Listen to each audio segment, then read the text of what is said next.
چنانچہ نبی علیہ السلام نے بتلایا کہ روزہ دار آدمی افطار کے وقت جو دعا مانگتا ہے اللہ تعالیٰ اس کی دعا کو قبول کرتے ہیں۔ اب دیکھیں یہ کتنی بڑی نعمت ہے ہمارے لیے۔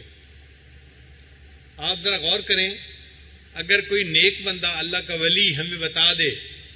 بھئی قبولیت دعا کا وقت ہے، دعا مانگو،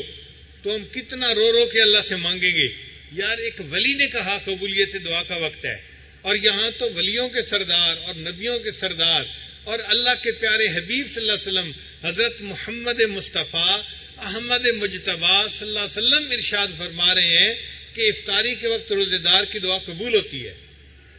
تو ہمیں تو چاہیے کہ افطاری سے پہلے خوب اللہ سے دعا مانگیں تاکہ ہمارے سارے کام اللہ آسان فرما دے۔ دنیا میں انسان اپنی مشکلات کو دور کرنے کے لیے جتنے اسباب اختیار کرتا ہے، دعا اس میں سے سب سے بہترین سبب ہوتا ہے۔ تو کیا ضرورت ہے کسی کے سامنے شکوے کرنے کی،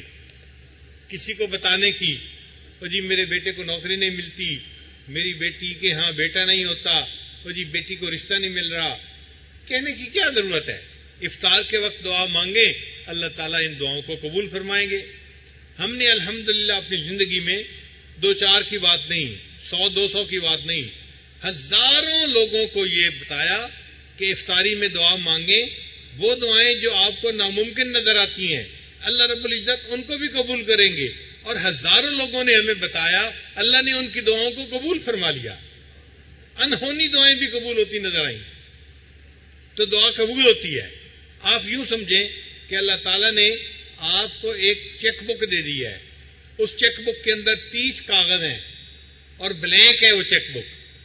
آپ نے اس کے اوپر جو مرضی لکھنا ہے اور اس کو بینک میں جمع کروا دینا ہے، اتنی اماؤنٹ آپ کے اکاؤنٹ میں آ جائے گی۔